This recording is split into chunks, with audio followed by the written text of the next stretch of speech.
Hello everyone, welcome back to our YouTube channel Study Mantra. मैं हूं आपकी host doctor Mansi Mishra. We are back again with a new video where we are going to discuss 10 more questions of cytology. So this video series is going to be very important for an MNS aspirant as well as for a NEET aspirant, because here we are discussing 20 or 10 very important questions of different chapters. So these video series are very important for each and every one. You are having your MNS written examination very soon, and after that you will be having your NEET exam. So biology plays a major role in your selection. We are back again with 10 more questions of cytology section. So today we will discuss them. We will discuss each and every option with the correct answer. I hope you will enjoy the video. Please watch the video till the end, because each and every question is very important. No one knows that which question is going to be asked in the examination.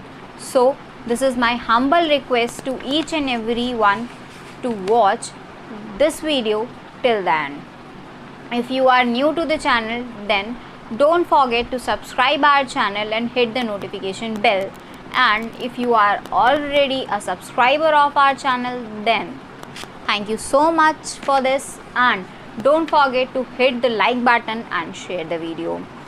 Please comment your score at the end of the video so that we will let you know that how much you are scoring in this. Okay, so without wasting the time, let us continue this video. But before proceeding, I want to tell you that if you are an MNS aspirant and preparing for MNS 21 exam, then you can join our courses, crash course for revision at minimum amount. So Study Mantra is welcoming you. You can join our online courses. चलिए, let us start this video. First question is, Hammerling's experiment of acetabularia involved exchanging. सबसे पहला question है आपका Hammerling experiment पर। हैमरलिंग्स के experiment पर ये question based है और कह रहा है कि हैमरलिंग ने जो एक्सपेरिमेंट किया था उसमें उन्होंने किस चीज़ के एक्सचेंज होने की बात की है। आई am repeating the question. Hammerling's experiment of acetabularia involved exchanging. Your options are cytoplasm, nucleus, rhizoid and stalk, and option number D is gametes. So these are the options. चलिए देखते हैं। Hammerling ने अपने जो एक्सपेरिमेंट किए हैं, he has experimented on acetabularia. इन्होंने क्या किया, एक एसिटाबुलारिया का राइजॉइड लिया और दूसरे का स्टॉक लिया।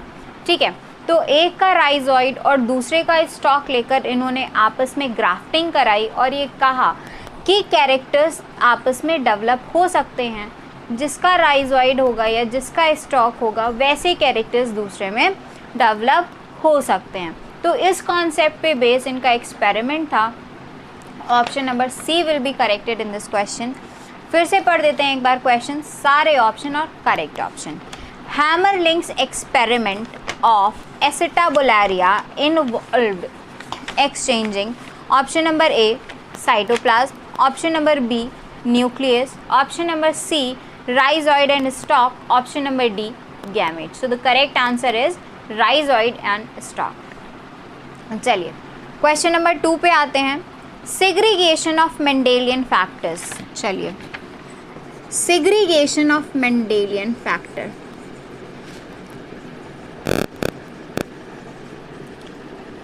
ये मेंडेलियन फैक्टर हमारा क्वेश्चन में दिया है।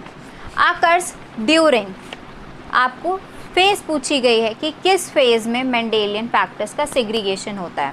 Your options are diplotene, anaphase 1, zygotene या फिर पैकीटीन, और option number D is anaphase 2। चलिए, सबसे पहले तो आपको ये बता दें कि Mendel called jeans age factor. Mendel ने क्या कहा था, जीन्स को फैक्टर नाम दिया था। At his time he was not aware by this term gene or he was not aware much about nucleus, chromosomes and genes. So he has used a term factor to explain these genes nowadays. जो इस समय jeans हैं वो उस समय क्या होते थे, फैक्टर हुआ करते थे. Now if you have studied about meiosis, तो meiosis is a reduction division where chromosome number reduced to half in daughter cells. यानी if parent cells are having 16 chromosomes, then after complete meiosis 4 daughter cells will be formed with 8 chromosomes each. यानी एक meiosis से 4 daughter cells बनती हैं. एक meiosis से हमारी 4 daughter cells बनती हैं. ठीक है. फाइनल ये वाली जो स्टेज होती है दिस इज़ मियोसिस 1 और ये वाली जो स्टेज है दिस इज़ मियोसिस 2. यानी meiosis is completed in 2 stages, meiosis 1 and meiosis 2. Meiosis 1 and meiosis 2 includes so many subphases. Meiosis 1 includes prophase 1, metaphase 1, anaphase 1 and telophase 1. Meiosis 2 also includes the same phases with other serial number like prophase 2, metaphase 2, anaphase 2 and telophase 2. Prophase 1 is further divided into subphases like leptotene, zygotene, pachytene, diplotene and diakinesis.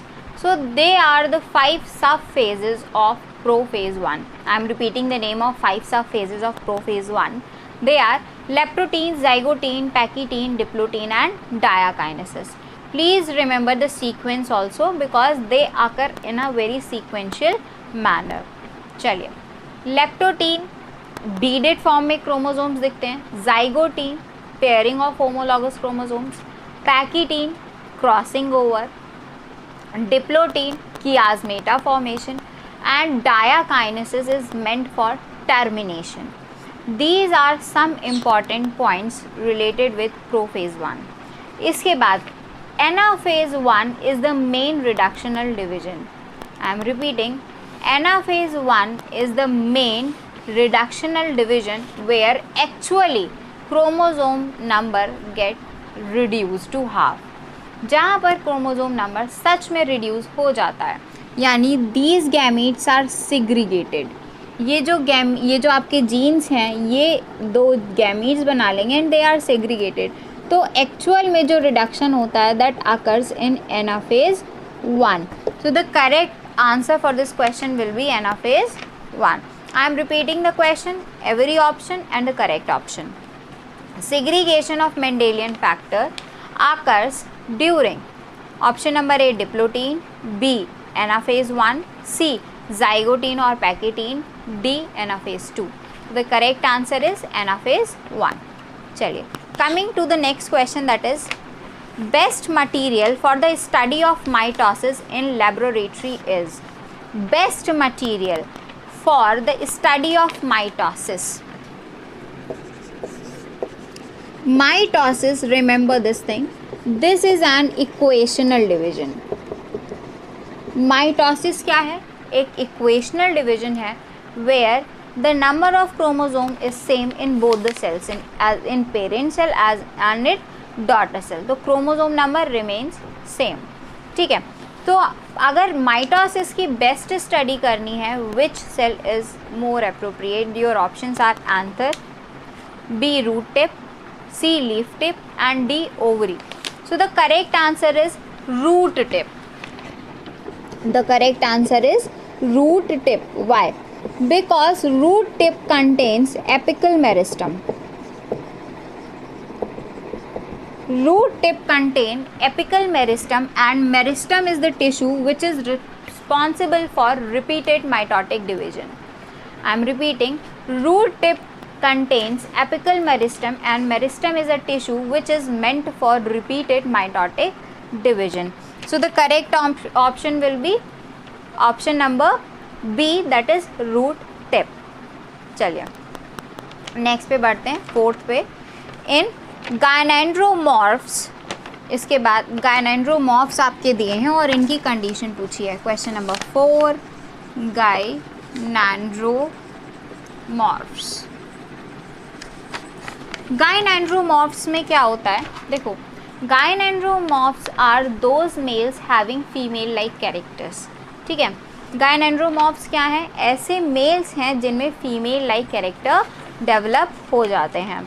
तो options are some cells of body contain excess and some cells with genotype XY, so this option is false.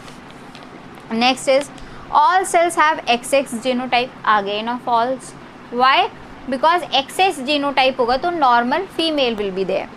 All cells have XY genotype, again false, क्योंकि अगर XY होगा तो normal male will be developed. Now the option number D is all cells with genotype XXY, and this is the correct option, XXY. Y chromosome is meant for the development of male, but here we are having 2X chromosomes, so female like characters will be there in male. ठीक है, यानी gynecomastia are those males having female like characters. Okay, now moving forward, according to the question number 5 is according to the unit membrane structure the thickness of plasma membrane is about, यानी unit membrane model के according plasma membrane की thickness कितनी है। सबसे पहले question number 5 we are going to write it. Question number 5, unit membrane model. Unit membrane model is given by Robertson, ध्यान रखिएगा। Unit membrane model is given by Robertson and according to unit membrane model the thickness of plasma membrane is 75 angstrom. ठीक, कितनी है, 75 angstrom, ध्यान रखिएगा। According to the unit membrane model which is given by Robertson the thickness of plasma membrane is 75 angstrom. Okay, next is question number 6, plasmodesmata takes part in. Okay, next is question number 6, plasmodesmata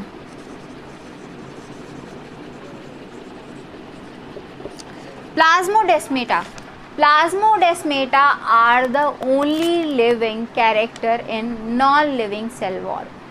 Plasmodesmata को हम कैसे define कर सकते हैं? They are characteristic property of plant cell and they are present in cell wall. Cell wall में present होते हैं, plant cell की characteristic property हैं and what is the function?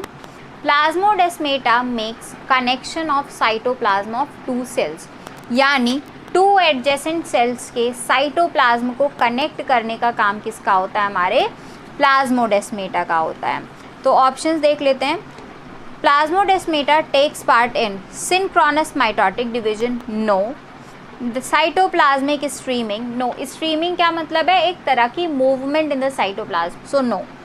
Next is movement of substance between the cells and fourth is locomotion in unicellular organism. So option number C will be correct. Movement of substances between cells with जो हमारे cytoplasm connect रहेंगे between the adjacent cells, so the chemicals can be transported easily with the help of plasmodesmata from one cell towards another. So correct option is option number C, movement of substances between the cells. Okay. No need to go anywhere, we will be right back. Please take a very quick screenshot. We will be back with another portion of the paper. Okay, now coming to the next question, which is true of membrane lipids and proteins, यानी membrane के lipids and proteins के बारे में क्या सही है। लेकिन question में आगे बढ़ने से पहले एक बार फिर याद दिला दूँ, फिर कह दूँ कि अगर आप एक एमएनएस एस्पिरेंट हैं और डिटरमाइंड हैं इस बार अपने सिलेक्शन के लिए, तो हमारे क्रैश कोर्स को ज्वाइन करना बिल्कुल भी ना भूलें। You will get admission, you will get enrolled and you will get 2 to 3 hours live classes, test series as well as PDF notes at the minimum amount. So if you are very much determined about your selection, about your aim, about your goal, then don't forget to subscribe our channel and join our crash courses. वो कहते हैं ना कि कोशिश करने वालों की कभी हार नहीं होती, तो हमें हारना नहीं है, अभी से जी जान लगा देनी है, क्योंकि अब ज़्यादा समय नहीं बचा है, मुश्किल से 1.5 से 2 महीने ही हमारे पास हैं और इस बार हमें हर हालत में जीतना ही जीतना है। Now coming back to the question, which is true of membrane, lipids and proteins. यानी मेम्ब्रेन के लिपिड्स एंड प्रोटीन्स के बारे में क्या सही है।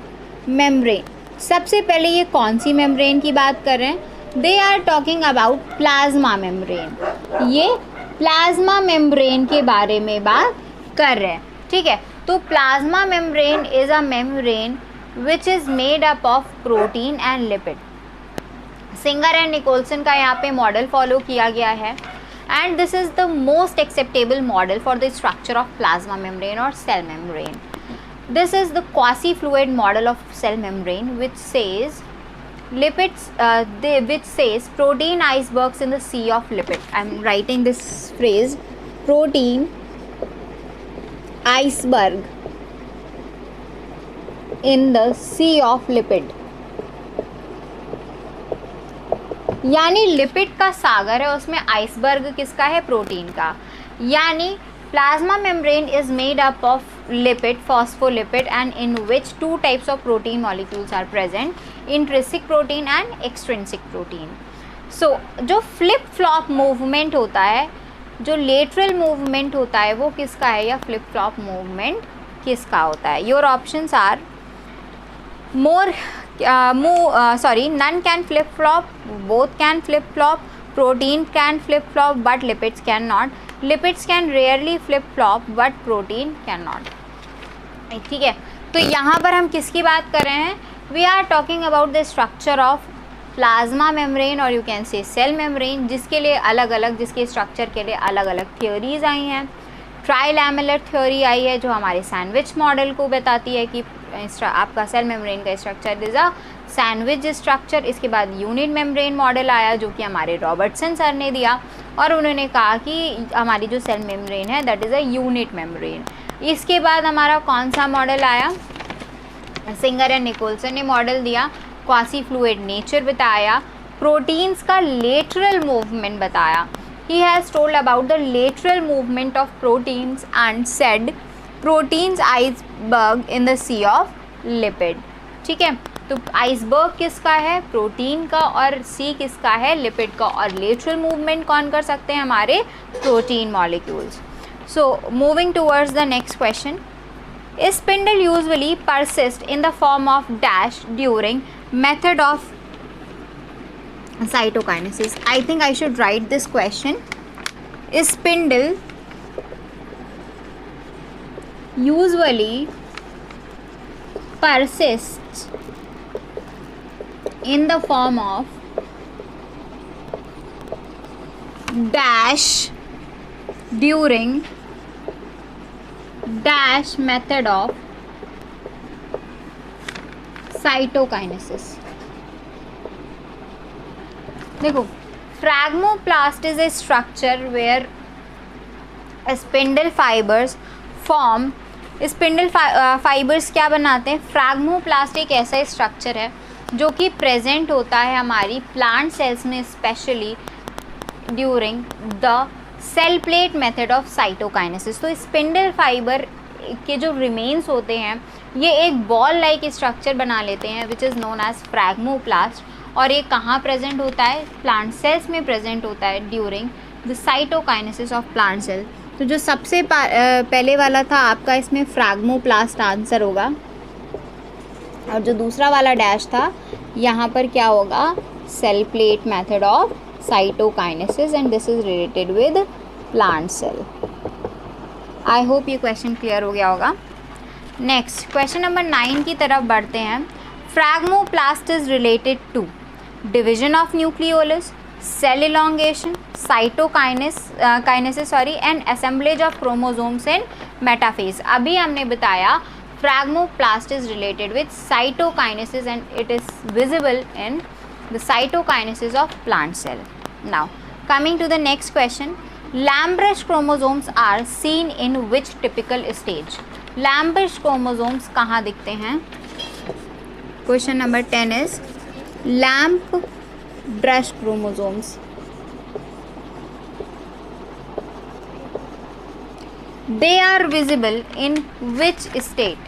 आपका ऑप्शन नंबर ए है mitotic anaphase, option number B is mitotic prophase, option number C is mitotic metaphase and option number D is meiotic prophase. तो जो आपके लैम्ब्रश क्रोमोसोम्स हैं they are present in meiotic prophase 1 stage.